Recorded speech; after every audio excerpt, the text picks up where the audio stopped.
Welcome to my channel. This is all about share. আমি রেয়া। আজকে সারাদিনের ব্লগটা আমি এখান থেকেই শুরু করছি। আর এই যে পুটু সোনাও উঠে পড়েছে, সে খেলা করছিল এতক্ষণ। টপিকগুলো দেওয়া রয়েছে, সেই টপিক অনুযায়ী ভিডিওটা এগিয়ে নিয়ে যাবো আস্তে আস্তে। তোমরা সাথে থাকো, দেখতে থাকো। আদিকে সকালের ব্রেকফাস্ট করিয়ে আমি ওকে ঘুম পাড়িয়ে দিয়েছি। আর ও ঘুমোতে ঘুমোতে সকালের বাকি কাজগুলো সেরে নেব। রান্না বান্না, ঘরের টুকিটাকি কাজ যা রয়েছে সেগুলো সেরে নেবো ঘুমাতে ঘুমোতেই, কেননা ও উঠে পড়লে আবার ওর পিছনে সময় দিতেই হবে।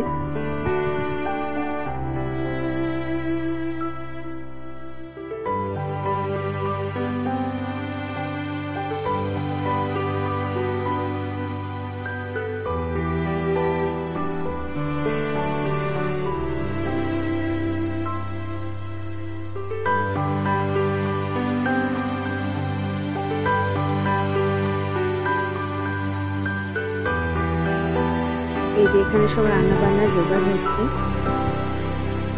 আর আজকে তোমাদের সাথে যে টপিকটা নিয়ে আলোচনা করবো বলেছিলাম সেটা হচ্ছে স্টেজেস অফ ক্রাউডিং। ওর কিছু কিছু ছোট ছোট ক্লিপ ভিডিও আমি করে রেখেছিলাম ও স্টেজেস অফ ক্রাউডিংটা দেখাবো বলে তোমাদের। আদি মোটামুটি 3 মাস 25 দিনের মাথাতেই ও কিন্তু রোল ওভার করে গিয়েছিল, তোমরা দেখতে পাচ্ছ।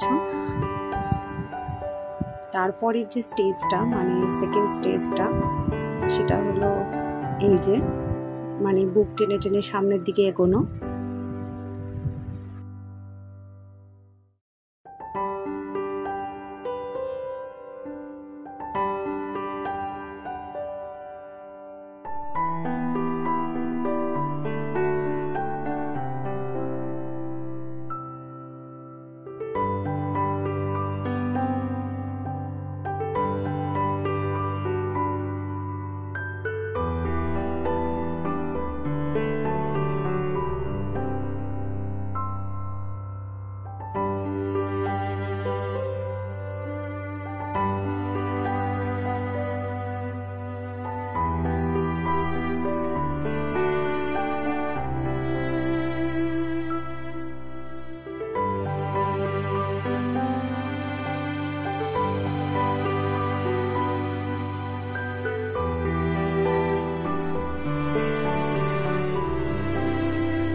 থার্ড স্টেপ হচ্ছে এই যে হাত এক হাতের উপরে ভর করে আর কিছুটা হাত তুলে মানে অনেকটা এগিয়ে যেতে পারতো তখন।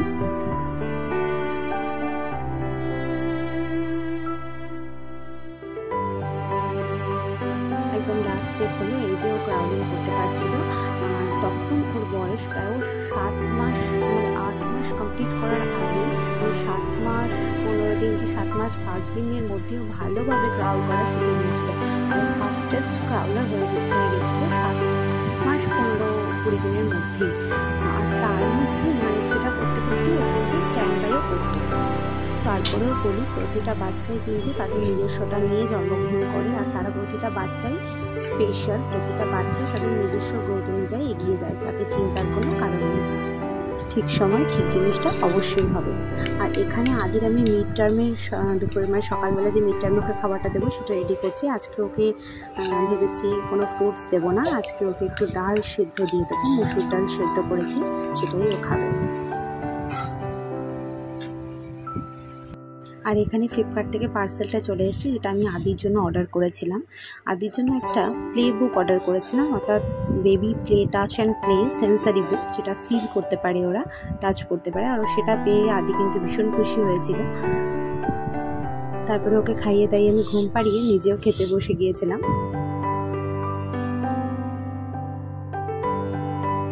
তারপরে আমরা গিয়েছিলাম মোর মার্কেট মানে সুপার মার্কেট, সেখানে কিছু গ্রোসারি আইটেম কিনে আমরা বাড়ি ফিরে এসেছিলাম। আর বাড়ি ফেরার পর তো বাবু ভীষণ দুষ্টুমি করছিল ওর বাবার সাথে।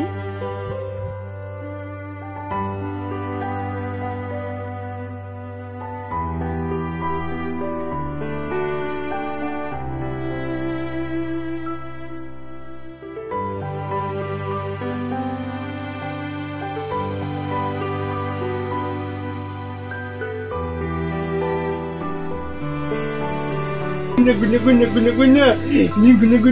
ni guna na cikiti.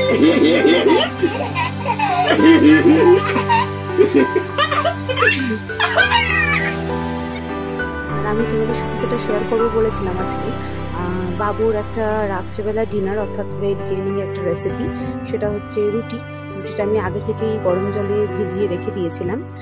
এবার সেটাকে ছাঁকনিতে একটু ভালো করে ছেঁকে নেব, আর তার মধ্যে মিক্স করে দেবো একটু ফর্মুলা মিল্ক। আর ফর্মুলা মিল্কটা কিন্তু আমি সবসময় গরম জলে গুলে তারপরে দিই, আর তোমরাও সেটাই করার চেষ্টা করবে, কারণ ফর্মুলা মিল্কটা ডাইরেক্ট ঠান্ডাতে বা মানে মিক্স করা যায় না, সেটা গরম কিছুতে মিক্স মানে গুলে তারপরে মিক্স করতে হয়। যেহেতু আমি রুটিটা অনেকক্ষণ আগেই ভিজিয়ে রেখেছিলাম, তাই জলটা কিন্তু ঠান্ডা হয়ে গিয়েছিলো বলেই আমি কিন্তু গরম জল নিয়ে তারপর সেখানে ফর্মুলা মিল্কটা মিক্স করে এর মধ্যে মিলিয়েছিলাম। আর এটা কিন্তু খুব ভালো একটা ওয়েট গেইনিং ফুড হতে পারে বেবিদের জন্য। আমার কিন্তু এই খাবারটা ওকে খাওয়াতেও ইজি হয়, আর ও চটজলদি খেয়ে নেয়, তো তোমরাও এটা ট্রাই করে দেখতে পারো। তাহলে আজকে তোমাদের সাথে আমি অনেকগুলোই ভালো ভালো টিপস শেয়ার করলাম। তো এরপরেও আমার ভিডিও দেখতে বা আমার কাছ থেকে আরও ভালো ভালো টিপস পেতে তোমরা আমার চ্যানেলটা অবশ্যই সাবস্ক্রাইব করে রাখবে, লাইক কমেন্ট অবশ্যই করবে। ধন্যবাদ, ভালো থেকো, সুস্থ থেকো, আজ আসি।